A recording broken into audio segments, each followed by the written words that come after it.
নমস্কার বন্ধুরা, welcome to my channel SB explorer. তো বন্ধুরা, সকলকে জানাই শুভ সকাল। তো যারা চ্যানেলে প্রথমবার এসেছো অবশ্যই সকলে একটা করে সাবস্ক্রাইব করে দিয়ে আমাদের সাথে যুক্ত হয়ে যেও।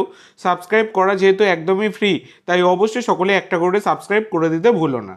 তো বন্ধুরা, তোমরা সকলেই জানো যে 25 তারিখ থেকে কিন্তু সুপার কাপ শুরু হয়ে যেতে চলেছে এবং এই সুপার কাপের ম্যাচগুলো তোমরা কোথায় লাইভ দেখতে পাবে বলে দিই। টিভিতে কিন্তু স্টার স্পোর্টসে দেখতে পাবে, আর মোবাইলে জিও হটস্টারে দেখতে পাবে।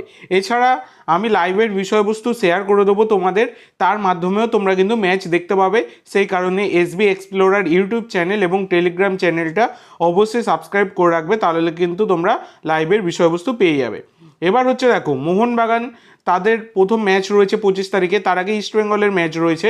সেকেন্ড ম্যাচটার কিন্তু মোহনবাগানের রয়েছে 25 তারিখে। আর একটা সবথেকে বড় জিনিস যেটা হচ্ছে, এই সুপার কাপে কিন্তু 6জন বিদেশিকে খেলানো যাবে, মানে ফার্স্ট 11এই 6জন বিদেশি নামানো যাবে। তো এটা কিন্তু অনেক আগেই আমি তোমাদেরকে কনফার্ম করে জানিয়ে দিয়েছি। তোমরা যারা আমার রেগুলার ভিউয়ার তারা কিন্তু সকলেই জানো যে আমি জানিয়ে দিয়েছিলাম যে 6জন বিদেশি রেজিস্টার করানো যাবে এবং 6জন বিদেশিকেই ফার্স্ট 11এ যে কোনো দল খেলাতে পারবে। তো এবার কেমন দল নামাতে পারে মলিনা, মোহনবাগানের বেস্ট প্লেইং 11 কেমন হতে পারে সেটাই আলোচনা করব। তো ফার্স্টে দেখো 4-2-3-1 ফরমেশন নিয়ে আলোচনা করব, যেখানে গোলকিপার ভিশাল কাইত, 4জন ডিফেন্ডার, রাইট ব্যাকে মেহতাব, লেফট ব্যাকে সুভাশিস, সেন্টার ব্যাকে আলবার্টো আর টম, 2জন ডিফেন্সিভ মিডফিল্ডার থাপা আর আপুইয়া, 3জন অ্যাটাকিং মিডফিল্ডার, রাইট মিডফিল্ডে রবসন, লেফট মিডফিল্ডে লিস্টন, সেন্টার অ্যাটাকিং মিডফিল্ডে দিমি পেত্তাতোস, 1জন ফরওয়ার্ডস জেমি ম্যাকলারেন। এবার আরেকটা ফরমেশন নিয়ে আলোচনা করব, যেটা হচ্ছে 4-4-2।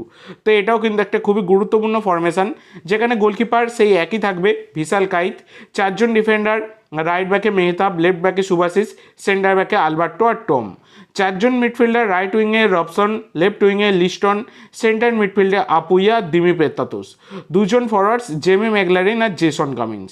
তো এইরকম কিন্তু হতে পারে মোহনবাগানের বেস্ট প্লেইং 11 সুপার কাপের জন্য।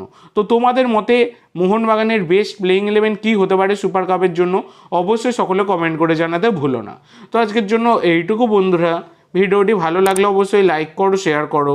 আমার চ্যানেলে প্রথমবার এসে থাকলে চ্যানেলটি সাবস্ক্রাইব করো আর কমেন্ট করে জানাও ভিডিওটি কেমন লাগলো। ধন্যবাদ।